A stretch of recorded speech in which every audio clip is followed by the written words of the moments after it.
बिहार में सियासी सुनामी आ गई है। सारे समीकरण, सारे कयास, सारे एग्जिट पोल सब के सब गंगा में बह गए। एक तरफ जश्न का ऐसा शोर है कि कान बहरे हो जाएं, तो दूसरी तरफ ऐसा सन्नाटा कि धड़कनें भी सुनाई दे। 200 पार के नारे को हकीकत में बदलकर एनडीए ने जो भूचाल लाया है, उसने लालू की लालटेन को लगभग बुझा ही दिया है।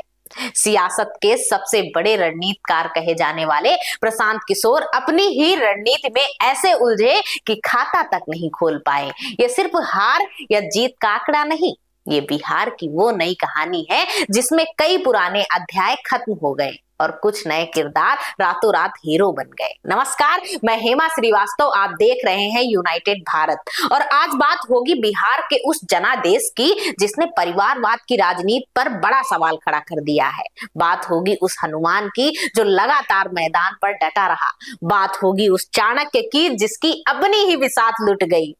और बात होगी उस सुशासन बाबू की जिनके हाथ में सत्ता की चाबी एक बार फिर मजबूती से आ सकती है। लेकिन सवाल अभी भी है, ये चुनाव सिर्फ सरकार बनाने का नहीं बल्कि बिहार की सियासत में पीढ़ी बदलने का भी ऐलान है। कैसे, आइए जानते हैं। सबसे पहले बात करते हैं उस सबसे बड़े चेहरे की जो इस चुनाव का पोस्टर बॉय था, तेजस्वी यादव। राघोपुर की अपनी सीट तो तेजस्वी के हाथ में बड़े मार्जिन से दिख रही है, मगर उनकी पार्टी आरजेडी अर्श से फर्श पर आ गई। 6 बजे के डेटा के अनुसार आरजेडी के पास सिर्फ 26 सीटें ही थी। ये सिर्फ एक हार नहीं, ये एक सियासी सदमा है। और इस सदमे पर नमक छिड़कने का काम किसी और ने नहीं बल्कि घर के ही चिराग बड़े भाई तेज प्रताप यादव ने भी किया है। अपनी अलग पार्टी बनाकर चुनाव लड़ने वाले तेज प्रताप ने हार के करीब आकर जो कहा वो आरजेडी के अंदर के तूफान को बयां करता है। उन्होंने साफ साफ कहा कि ये हार उन जयचंदों की है जिन्होंने पार्टी को अंदर से खोखला कर दिया। इशारा साफ था, निशाना सीधे तेजस्वी की लीडरशिप पर था। तेज प्रताप ने तो यहां तक कह दिया कि बिहार ने बता दिया कि अब राजनीति परिवार से नहीं, काम और शिक्षा से चलेगी। घर का ये कलह आरजेडी के ताबूत में आखिरी कील जैसा साबित हो रहा है। लेकिन तेजस्वी की मुश्किलें सिर्फ घर तक साबित नहीं थी। उनके गठबंधन के साथी कांग्रेस के युवराज राहुल गांधी ने भी उनकी नाव में छेद करने में कोई कसर नहीं छोड़ी।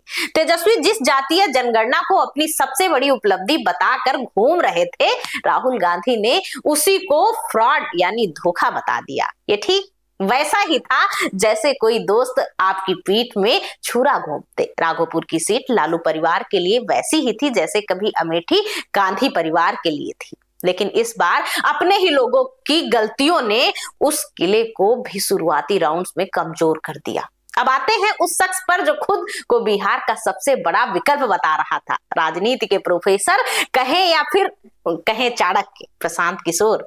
पीके की जन स्वराज पार्टी का हश्र तो और भी बुरा हुआ। 6 बजे तक महाशय खाता तक नहीं खोल पाए। बड़ी बड़ी रैलियां, भारी भीड़ और दावे ऐसे कि सरकार तो बस बनने ही वाली है, मगर नतीजा सिफर।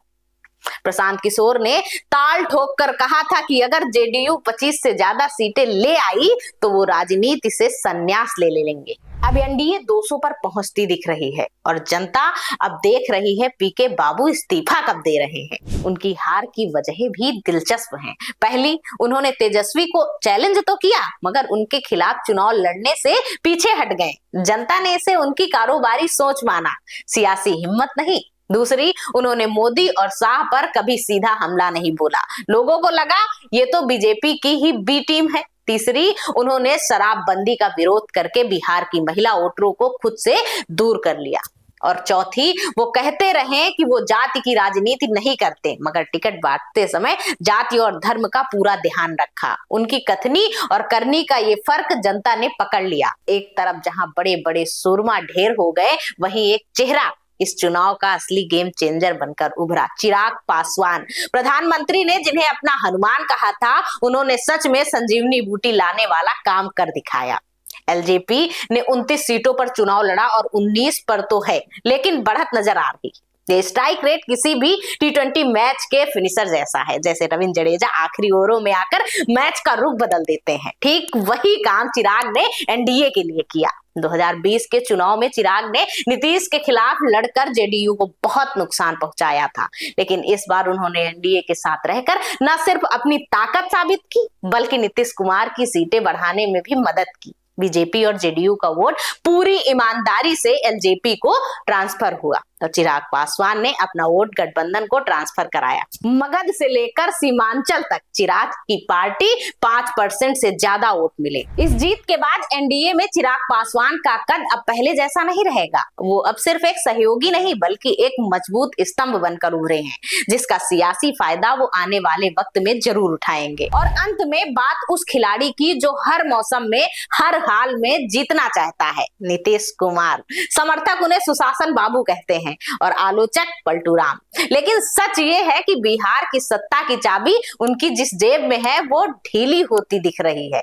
बिहार की सियासत में नतीजों के शोर से ज्यादा एक डिलीट हुए ट्वीट का सन्नाटा गूंज रहा है। जेडीयू दफ्तर के बाहर पोस्टर लगता है टाइगर अभी जिंदा है। सोशल मीडिया पर ऐलान होता है नीतीश थे और रहेंगे, लेकिन ये आत्मविश्वास आधे ही घंटे में हवा हो जाता है। ट्वीट डिलीट होता है और जेडीयू नीतीश सरकार के नारे से हटकर एनडीए सरकार की बात करने लगती है। आखिर पटना में ऐसा कौन सा सियासी भूचाल आ गया कि टाइगर को अपना ही शिकार अधूरा छोड़ना पड़ गया? क्या ये बीजेपी के बड़े भाई बनने का दबाव है? जो बीजेपी 2020 में 37 सीट पीछे थी वो आज जेडीयू से आगे है, तो क्या बड़ा भाई अब छोटे भाई को कमान सौंपेगा? अमित शाह का बयान भी याद रखिए, जीत के बाद विधायक दल नेता चुनेगा। ये सिर्फ एक बयान नहीं, ये नीतीश कुमार के लिए एक संदेश भी है और एक चेतावनी भी। जेडीयू का वो डिलीट किया हुआ ट्वीट इस बात का सबूत है कि बिहार की सत्ता की चाबी नीतीश कुमार की जेब में है, वो अब ढीली होती दिख रही है। कुर्सी का ये खेला अभी खत्म नहीं हुआ है, बल्कि अब तो असली खेल शुरू हुआ है। मैथिली ठाकुर जैसी सेलिब्रिटी उम्मीदवार जीत रही हैं, तो खेसारी लाल यादव जैसे सितारे हार रहे हैं। ये जनादेश साफ बता रहा है कि बिहार अब सिर्फ चेहरे पर नहीं काम पर वोट देता है। तो बिहार का ये नतीजा क्या कहता है? ये कहता है कि एनडीए का डबल इंजन पूरी रफ्तार से चल रहा है, लेकिन सीएम चेहरा घोषित ना करना स्पीड ब्रेकर का काम कर रही है। ये आरजेडी के लिए एक चेतावनी है कि परिवार की विरासत अब जीत की गारंटी नहीं। ये प्रशांत किशोर के लिए एक सबक है कि सोशल मीडिया की भीड़ वोट में नहीं बदलती। और ये चिराग पासवान के लिए एक बड़ा मौका है खुद को बिहार के भविष्य के नेता के तौर पर स्थापित करने का। बिहार अपना फैसला जल्द ही सुना देगा। अब देखना यह है कि आने वाली नई सरकार के सामने जो चुनौतियां हैं वो उनसे कैसे निपटती हैं। आपको क्या लगता है, इस प्रचंड जनादेश के पीछे सबसे बड़ी वजह क्या है? क्या ये मोदी का चेहरा है, नीतीश का काम है, या विपक्ष की अपनी गलतियां? आप अपनी राय हमें कमेंट बॉक्स में जरूर बताएं। आपको बताते चलें, इस खबर में सारा डाटा वीडियो शूट होने तक यानी शाम 6 बजे तक का है। ऐसे ही और अपडेट्स के लिए सब्सक्राइब करिए और जुड़े रहिए यूनाइटेड भारत के साथ। नमस्कार।